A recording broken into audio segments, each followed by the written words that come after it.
ఇప్పుడు మళ్ళీ ప్రవీణ్ అక్కకు ఫోన్ చేసావని చెప్పి కాల్ చేసింది నాకు. Okay, that is your wish, చేసావు.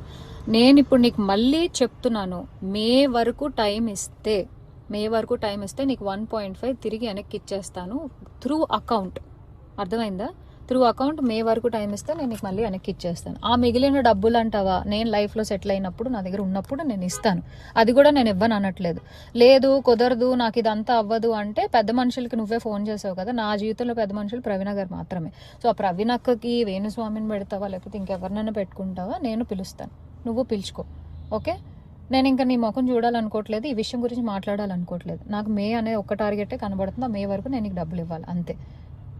లేదు కుదరదు కాదు అంటే నేనే పెడతాను హెరాస్మెంట్ కేసు. ఎందుకంటే మా అక్కని ఇన్వాల్వ్ చేస్తున్నాడు, మా మమ్మీని ఇన్వాల్వ్ చేస్తున్నాడు, లేకపోతే మా ఇంటికి వస్తానంటున్నాడు. అసలు నా పర్మిషన్ లేకుండా నువ్వు మా ఇంటికి రావడం ఏంటి, లేకపోతే నేను మీ ఇంటికి వెళ్ళడం ఏంటి?